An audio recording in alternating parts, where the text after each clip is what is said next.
everybody, Lisa here. Welcome back to 31 Days of Tarot. I'm going to do the last bit of this challenge in one video just to knock out these last few prompts because I have a whole lot on my video recording schedule that I want to get to, and these are a little bit quicker I think for me to get through, so hang out with me. It'll probably be a little bit longer than the others that I have made in this series, but I will be covering several prompts, so grab a cuppa and hang out with me. So let's jump right in. We are on now day 25, which is all about if I have any tarot self-care rituals that are only for my personal practice. I pull cards of the day. That is definitely a part of my personal practice. I usually pull a tarot card of the day and an oracle card of the day from the decks that I'm working with in any given week. I also have a deck that I keep on my desk at work, which is called the Art of Life Tarot, and it has fine art and a quote, and I pull cards like that, a card from that deck every day for myself at work as well. And those things are just for me. They are to ground me in my tarot practice. They make me feel connected to the cards, and they give me that sort of jumping off point for my day that I really, really appreciate. Other than that, the only other thing that I keep just for myself so far is the Guardian Tarot, which is a deck that I've talked about it several prompts throughout this series, but I just really enjoy using this only for myself when I feel like I need a little bit of self-care. Really, really love this. So those are the things that I think I would say I saved just for me. Prompt 26 was, what tarot deck do you wish you could get into or vibe with, but you just can't, and why? And I just really want to talk about one deck. It's the Wild Unknown. This deck is really pretty, and I was excited to get it because it was so different from anything I'd used before, and because everybody was talking about it, it was totally a fear of missing out on the hype. But I'll be honest, there's not a lot about this deck that is my personal art style. It's readable. I think that the messages do come through on most of these cards for me just fine. But the art isn't something that I get excited to work with. And I think that that just means that it ends up collecting dust. I do love this Hermit with the turtle in his shell. But most of these cards, especially through the quartz, I don't know, I don't connect with them as well. And I have other decks that are nature-based or animal-based that I do connect with, and so this is kind of meh. And I wish I loved it more than I do. I do also love this Nine of Cups because the colors make me feel that peaceful cup of tea at the end of the day kind of feeling that I associate with the Nine of Cups. But some of them, they don't give me a lot to work with, and I love to see color and lots of imagery, and I think that Kim Krans is a talented artist. I love her art. But for tarot, it's just not me. And I really, really wanted to connect with it, and it wasn't going to happen. So I have finally allowed that to be true after trimming it and trying all kinds of different things to see if I could bond with it. I've just decided this one is not for me, and I'm okay with that. But it took me a long time to get there because I was like, what is wrong with me that I cannot connect with this deck? So that's what I have to say for prompt 26. For prompt 27, how do I pick my tarot cards for readings or tarot decks for readings? When I'm reading with a client, if it's like a general reading, I will typically use my tarot deck that I'm working with that week. Or if it's for a very specific question, I will usually feel intuitively what deck I want to work with. So it could be that it's a romance question, and based on the context of the question, I just kind of know what deck I feel like that client needs, and I will go with that. For the decks that I'm going to work with each week, I try to work with decks that I haven't worked with yet. If I've got anything new to my collection, I will rotate that in. If you're new to me or my channel, I do rotate my decks, which means that I pick one tarot and one oracle to work with weekly. And I change that out every single Saturday so that I'm always working with a new set. And if everything in my collection has been worked through, then I start to do things more randomly. So I plug everything into a random name generator, and I will randomly select a couple tarot to choose from, and I have to pick, one of those, or a couple oracle to choose from, and I move through my collection that way.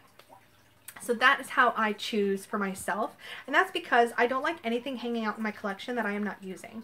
So I really like to make sure that everything gets some play throughout the year, so that everything's getting used and worked with, and I can move things along that are not resonating with me.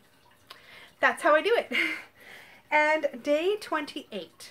What is your go-to tarot book and why? I didn't pull them down. They're up there on my shelf.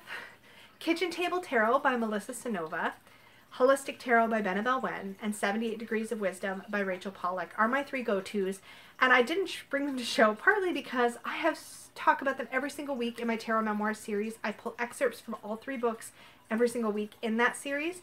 So you will get an up close and personal view of how I use them in that series. So I definitely encourage you to check that out. I swear that's not like a pitch, but it's true. I do talk about them every single week. So those are my top 3. There's no question. There are other cards, other books that I really enjoy playing with, but those are my go-tos. Sorry, let me back up. I don't want to skip over that. I go to 78 Degrees of Wisdom for the deep information about each card. Like, that's what that book does best. I go to Holistic Tarot for a more practical approach to each card. And for all the other stuff that's in that book, because that book has so much that's not just about the cards. Like, the card section is like this thick, but the book is this thick.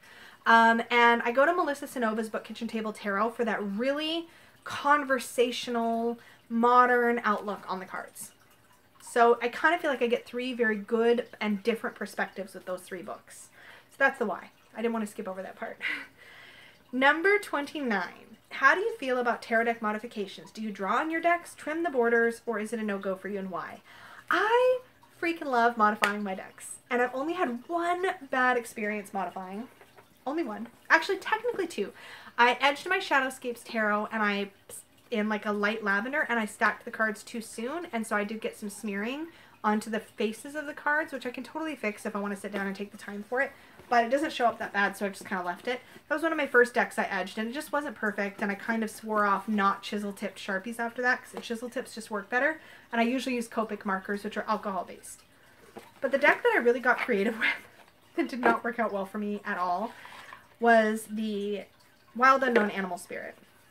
Now, as you saw from earlier in this video, I didn't connect with Wild Unknown very well. I had the same problem with Wild Unknown Animal Spirit, only it was worse. It was more obvious because there were no keywords on the cards, and they used to have borders. That's what I'm about to talk about.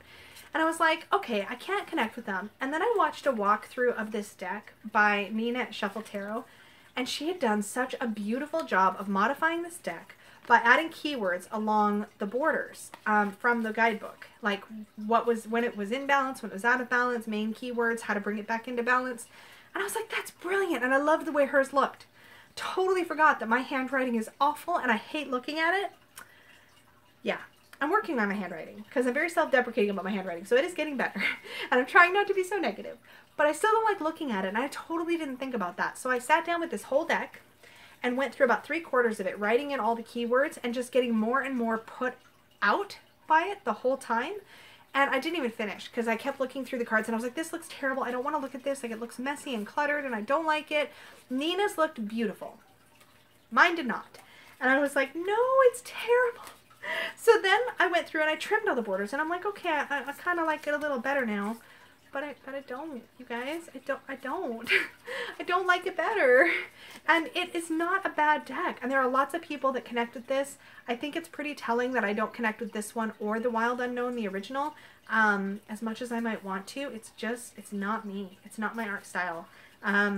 So as much as I love modifying, that's my modifying horror story. It didn't work out.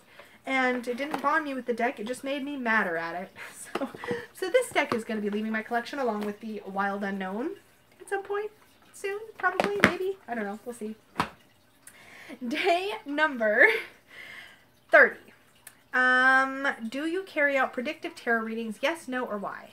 I've talked about this a little bit with my favorite tarot spread, but I prefer to read on a trajectory. So I don't read predictively in the sense that I'm not going to tell you X is going to happen in 3 months, or I don't feel like it's that set in stone. I think things are too fluctuating. I think that there's too much opportunity to make new decisions, new choices that are going to change your path. So I don't think that that's fair for me. That's my personal sort of belief around that. But I do like reading trajectory, and I showed this, and I'll try to link the video down below, but I have a spread I use which is based on my method of reading, which is where are you now and where are you headed based on what you're currently doing. And that's how most of my readings are designed. The trajectory spread just looks specifically at where you're headed and how you could shift that if you would like to be more in line with your goals. So that's how I feel about that. And finally, day 31. What question or questions do you most often ask the tarot for yourself or others? So for myself, most of the time I'm asking what I need to know about myself, period, that day, or like what I need to know right now. Like usually it's very general. If I have a specific question, then I'll usually ask about the energy surrounding that situation or what I need to know about the situation. So I'm kind of boring that way. I just kind of want to see what's going on.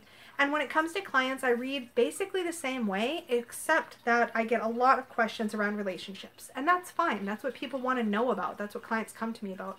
And that's okay. I think that that's something that tarot can help us unravel and untangle a bit for ourselves. But typically, most questions I ask the tarot for me or others start with what's the energy surrounding blah. And then I get insight about that particular thing. Well guys, I managed to do the last few prompts in like less than 15 minutes and I'm super proud of myself right now. But in any case, I just wanted to say thank you so much if you have been hanging out with me during these 31 days of tarot. I've had so much fun doing these prompts. I've really enjoyed getting to connect with all of you and watching all of your prompts. And I just really hope that if you are new to my channel, you hang around because I love talking about all things tarot and magic, self-worth, and more. I guess I just said my tagline, but I'm a dork. That's all right. In any case, if you like this video, if you like hanging out on my channel, please do click the little like button down below. And if you are new, remember to subscribe. And I will see you all again very soon. Good night.